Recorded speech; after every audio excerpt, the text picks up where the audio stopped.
Colossenses capítulo 3, versículo 14, tá?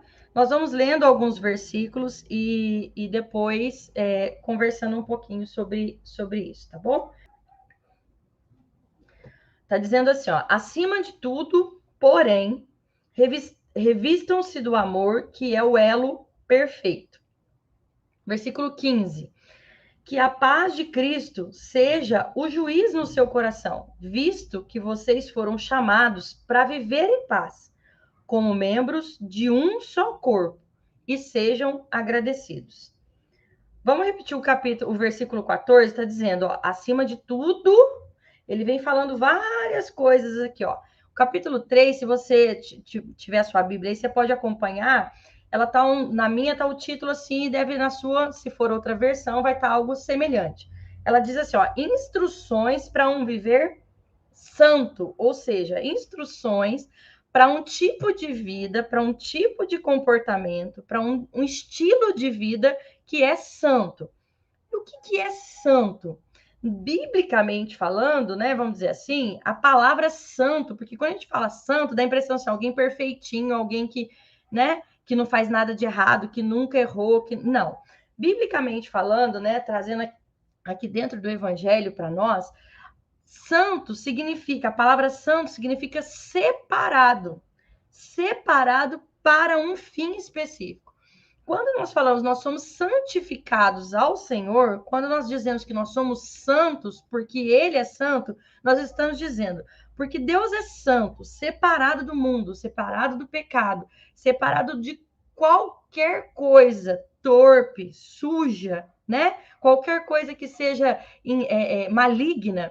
Como Ele é santo, nós também nos separamos. Que aí cai naquilo que Cristo sempre fala, né? Olha, aquele que quiser vir após mim, negue-se a si mesmo e siga-me. Ou seja, não é, nesse caso específico, seguir a Cristo não é uma determinação. Quando ele fala, quem quiser vir após mim.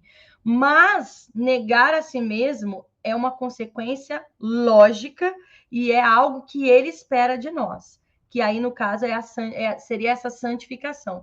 Por quê? Porque seguir a ele não é obrigatório, mas a partir do momento que eu digo que eu quero seguir a Cristo, então eu preciso trabalhar minha vida de modo que eu possa ter um viver santo, desenvolver um viver santo, desenvolver uma vida de santidade, construir uma vida de separação do mundo, construir uma vida, um estilo de vida, né? Um estilo de comportamento, um conjunto de padrões de comportamento que me mostrem, ou seja, aliás, que mostrem para o mundo, para as pessoas que olharem para mim, que já não sou mais eu quem vivo, mas Cristo vive em mim.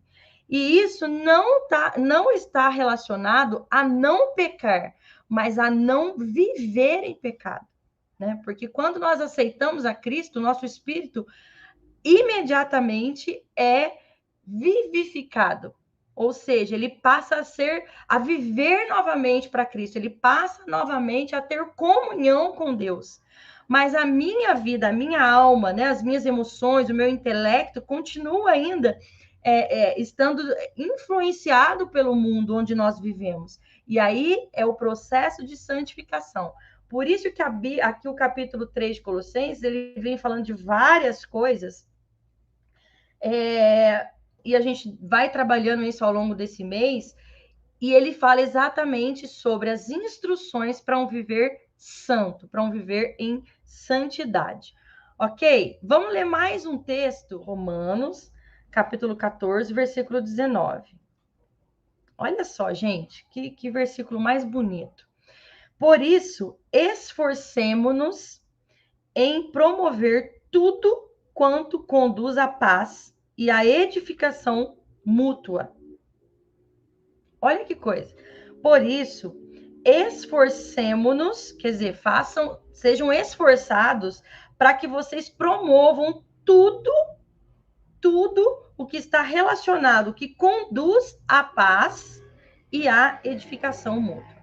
Gente, quando nós falamos em vida em comunidade, relacionamento na igreja, né, relacionamento em geral, mas trazendo aqui para o nosso contexto, o relacionamento dentro da comunidade cristã, dentro da sua igreja, não tem como a gente não falar em dificuldade de relacionamento. Gente, se tem um lugar onde nós vamos ser machucados, em primeiro lugar, mais machucados, dentro da nossa própria casa. Por quê? Porque há um vínculo emocional, há um vínculo de amor, há um vínculo de cumplicidade, ou pelo menos se espera, né, que isso aconteça. Nós nascemos com a expectativa de que nós vamos ser cuidados, afagados, acolhidos, amados, aceitos, nos sentirmos pertencentes. Nós nascemos com essa expectativa. Ah, mas o bebê, você pode falar para mim, ah, mas o bebê não entende nada. Isso, mas o neném não. Né? Mas quando ele nasce, o que ele quer? Ele quer ser acolhido. Então, ele chora porque ele quer mamar, ele chora porque o tempo todo ele quer algo, receber algo para ele. E aos poucos, conforme ele vai se desenvolvendo, amadurecendo, né? Aos poucos, ele vai entendendo no relacionamento em que ele precisa não apenas receber, mas também dar. Mas está intrínseco na relação humana que precisa haver uma troca, né? Que precisa haver uma aceitação, que precisa haver amor, cumplicidade, fidelidade, apoio, companheirismo e por aí vai, você já sabe bem do que se trata. Agora olha o texto, o que o texto está falando. Olha, gente, se esforcem para promover tudo que vai conduzir à paz. Por que o texto está dizendo, e quem escreveu a carta aos Romanos foi o apóstolo Paulo, ele está dizendo, gente, se esforcem para promover tudo que conduz à paz. Se eu preciso fazer isso, se eu preciso me esforçar para algo, significa que aquele algo não é algo natural. Não é algo assim simples de ser feito. Não é verdade? Estou falando alguma mentira aqui? Né? Se eu preciso me esforçar para fazer algo, primeiro eu sei que esse algo é certo, né? Porque se eu acho que não é certo, que aquilo não é importante, eu não vou me esforçar para fazer. E se eu preciso me esforçar, é porque não é algo tão simples de ser feito. É porque vai haver alguma resistência. Vai haver algum tipo de conflito, de confronto, para que aquilo que eu acho que eu estou querendo fazer e acredito ser o correto a ser feito, aconteça realmente, seja feito realmente. Então, o apóstolo Paulo está dizendo, gente, vocês precisam se esforçar para fazer, para promover tudo que conduz à paz. Se a gente for analisar o texto aqui, né, a interpretação de texto, já fica bem claro que se eu preciso fazer força para promover a paz, significa que existem coisas que estão promovendo o quê? A discórdia, a confusão, a indiferença, tudo que é o contrário à paz. E aí ele diz ainda assim, não só a paz, mas a edificação mútua, ou seja, o crescimento mútuo. Então eu preciso me esforçar para promover a paz e para crescer mutuamente. Não sou somente eu, não é somente meu marido, não é somente meu filho, né? Não é somente. Não. Somos. É o corpo, é o conjunto. E aí eu falei agora há pouco que o primeiro lugar e o lugar onde nós seremos mais machucados é a família de origem. Por quê? Por causa dessa expectativa que já é natural do ser humano de ser amado naquele seio mais íntimo que é o seio familiar. Depois desse seio familiar, aí para nós aqui como igreja, a nossa segunda família, né, a nossa segunda casa, e para algumas pessoas até é a família principal, né? Algumas pessoas são sozinhas, né? É a igreja.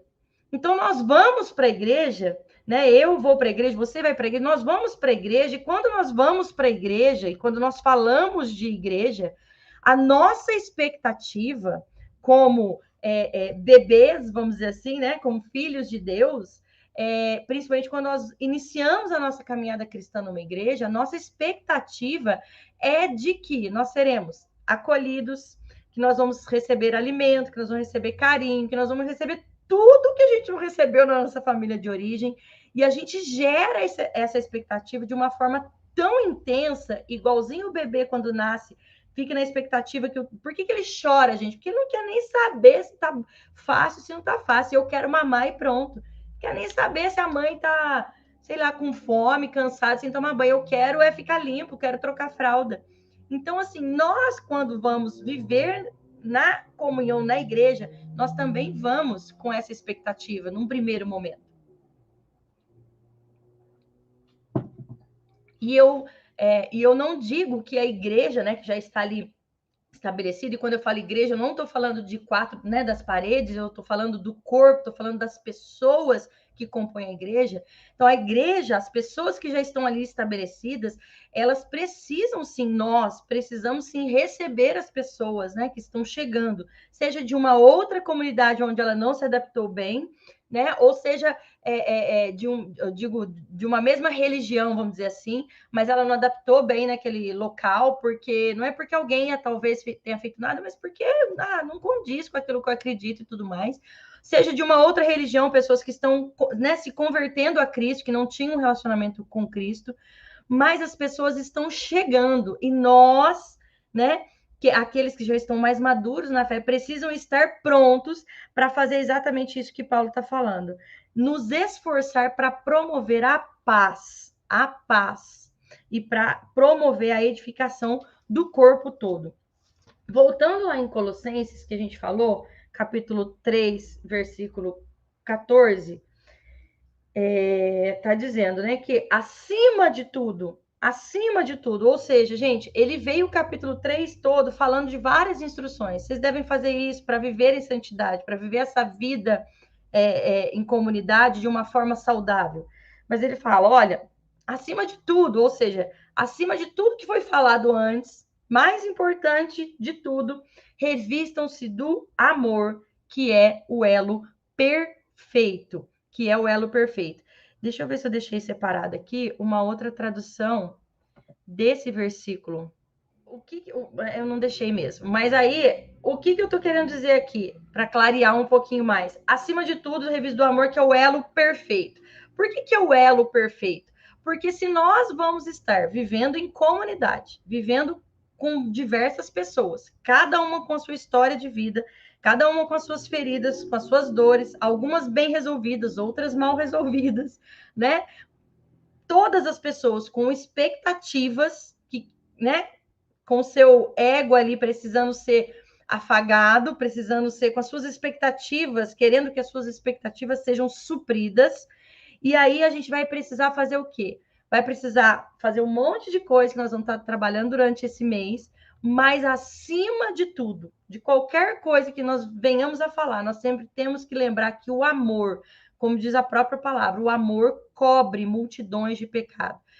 Esse cobre não é no cobre no sentido de não ter correção, fingir que não aconteceu nada. Não, ele quer dizer assim, ó, o amor, quando não tem mais o que ser feito, quando, sabe, só tem dor, porque o outro errou, pisou na bola mesmo, o amor, que não é um sentimento, é uma decisão em primeiro lugar, o amor vem e cobre, ou seja, o amor vem e sobrepõe, o amor vem e mostra que ele é maior do que aquela própria dor que foi causada ali por causa de uma falha no relacionamento. Então, quando, acima de qualquer coisa, a gente precisa ter isso muito claro, que o amor, ele precisa cobrir os relacionamentos. E o amor, por que eu falei que o amor não é sentimento? Né? O amor não é sentimento. A gente precisa entender que, em primeiro lugar, ele é uma decisão.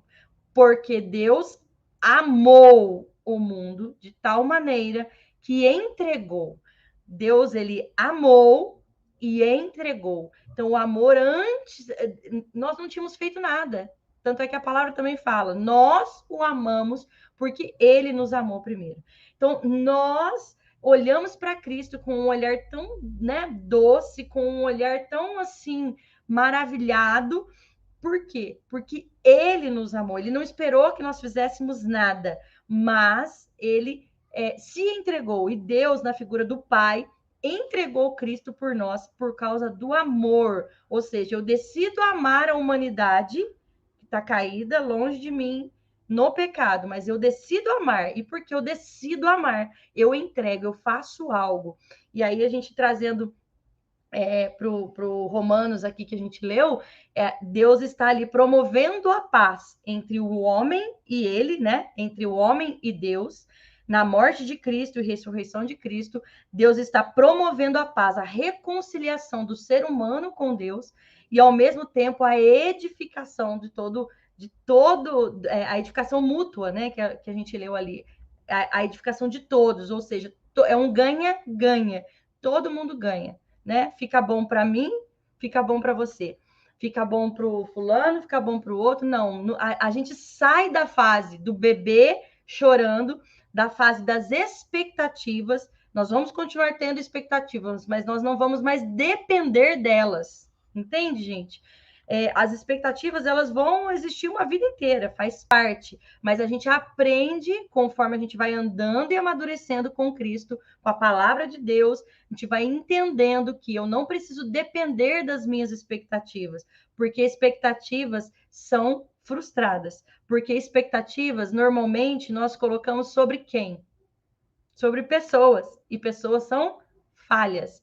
Então, na vida em comunidade, a gente vai com certeza ter as nossas expectativas frustradas, né? Vamos ser decepcionados, vamos ser machucados.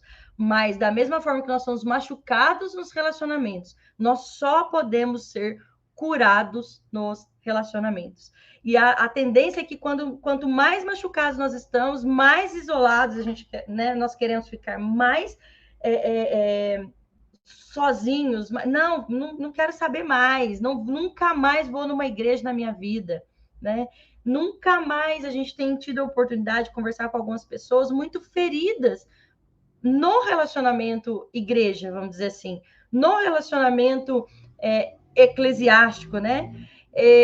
Por quê? Porque as pessoas estão machucadas e as pessoas estão colocando expectativa naquilo que não é para ser colocado, em quem não é para ser colocado. E eu não estou tirando aqui a responsabilidade dos líderes de ser exemplo. O próprio Paulo fala, né, na palavra, o próprio apóstolo Paulo fala: olha, sejam meus imitadores, como eu sou de Cristo. Então, mas nós não podemos perder também o olhar, né, enquanto membros de um corpo, né, membros de uma igreja local, nós não podemos perder o olhar que, enquanto aquela pessoa está imitando a Cristo, eu também vou naquela linha. Nossa, que legal, essa pessoa está imitando a Cristo. A partir do momento que aquela pessoa, em alguma atitude, não imitou a Cristo, eu falo, não, peraí, acima dela tem um cabeça, que é Cristo. Então, o que Cristo faria nessa situação? Por quê? Porque as pessoas são imperfeitas. E essa é a primeira coisa que a gente precisa aprender para viver bem em comunidade. Entender que não adianta eu focar no defeito do outro, focar naquilo que o outro não fez para mim, focar nas diferenças, focar porque não, eu tenho que o meu foco tem que estar sempre ajustado para entender que, na verdade, as diferenças, elas são potencialmente bênçãos para nós, né? Bênçãos para nós. Por quê? Porque nós somos seres individuais e únicos. Ninguém, né? Os milhões e milhões de pessoas que existem no planeta têm as mesmas digitais de você. Então, só por aí você já é único. Só pelas suas digitais você já é único. Você já é única, né? Imagine por quantas outras coisas a gente poderia né, colocar ali, pautar uma por uma das características que tornam cada um de nós seres únicos e especiais. Então, e eu não posso trazer isso só para mim, né? A partir do momento que eu entendo que eu sou única e especial, eu tenho que olhar para o outro e entender que eu sou única e especial. Tenho que olhar para o outro e entender que as coisas não vão ser do meu jeito. Não vão ser. E eu tenho que tomar muito, muito cuidado. Por quê? Porque quando eu não olho com esse olhar de diferenças se complementam, se completam, eu julgo o outro, eu critico o outro, eu menosprezo, eu desvalorizo o outro. Então, assim, é um olhar o tempo todo para a gente mesmo, trazendo a responsabilidade em como eu posso olhar melhor para o outro, em como meus olhos, né, os meus óculos, vamos dizer assim, da vida, enxergam o outro. O que está precisando ser limpo no óculos? O que está precisando ser limpo nas minhas lentes? Inclusive, a minha está suja aqui, por isso que estou vendo embaçado. Então, assim, por que está embaçado? Porque está sujo.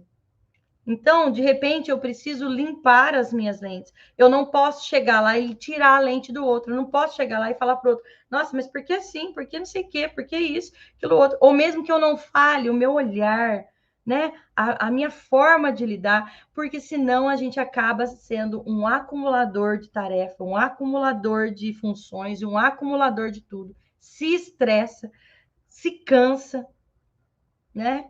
E ainda passa para o outro a sensação de que, ó, você é um incompetente, eu tenho que fazer tudo. E isso é um desafio para mim, eu, Tati, pastora Tati, e é um desafio para muitas pessoas. De repente você está me ouvindo aqui e está até se identificando. E nós precisamos o tempo todo estarmos nos questionando. Poxa, por que eu não deixo o outro ser quem ele é? Por que eu não fico satisfeito com nada? Por que eu acho que tudo é feio do outro, não está bem feito? Poxa, por quê? Da onde que vem tanta exigência? Da onde? Né? E assim, é tão complexo que a gente acha que já superou tanta coisa e às vezes a gente, né, se pega de novo naquele mesmo padrão, naquele mesmo ritmo, naquela mesma coisa. E a vida em comunidade precisa, para ela acontecer de forma saudável, ela precisa exatamente dessa visão de que o outro tem muita coisa que eu não tenho, do mesmo jeito que eu tenho muita coisa que o outro não tem. E às vezes eu olho e falo assim, nossa, eu tenho tudo que o outro não tem e acho que o outro não tem nada para oferecer. E eu gosto muito da frase que fala o seguinte: ninguém, né, sabe muito que não possa aprender mais um pouco, mas também ninguém sabe tão pouco que não possa ensinar algo para alguém. Então, guarde isso. Mesmo que você tenha tido as menores chances na sua vida, acadêmicas, de estudo, você tem experiência de vida, você chegou até aqui, você tem algo para passar para as pessoas. Então, valorize a sua vida, a sua história, aprenda com cada um, com o seu passado, aprenda com cada pessoa que está no seu presente e tenha coragem de fazer o seu futuro um futuro diferente. Não vá na onda das coisas, sabe? Ah, meu pai era assim, minha mãe é assim, minha irmã é assim, na minha casa todo mundo é assim. Não. Entenda que é possível aprender com as diferenças, é possível se completar com o outro e é possível completar também o outro, né? Ser completado e completar. Mas acima de tudo, como a gente leu aqui, Colossenses 3,14, acima de tudo, que nós estejamos revestidos de amor, porque o reino de Deus e qualquer reino dividido não subsiste. Nós somos membros de um mesmo corpo, o corpo de Cristo. Não dá para a cabeça direcionar uma coisa e o corpo, né? Cada um querer puxar para um lado. Não, nós precisamos viver com as diferenças em prol de um bem comum, com as diferenças em prol de um propósito maior. Nós precisamos entender isso, que para que esse propósito maior, para que essa vontade de Deus plena aconteça na comunidade local, na igreja local, nós precisamos estar abertos, né? Precisamos estar abertos a realmente entender que nós podemos sim, ser bênção na vida do outro e o outro na nossa vida. E aí, gente, é sobre nós, né? O que o outro não quiser aceitar, não quiser fazer, não quer aprender, aí é o outro, né? Mas o que eu posso fazer para promover a paz, que nós lemos aqui em Romanos 14, 19. Promover a paz e a edificação, quer dizer, a melhora, né? O melhoramento mútuo do corpo de Cristo, da comunidade onde eu estou inserido e vivendo. Amém? E é claro, desejando sempre que você tenha um amor de família.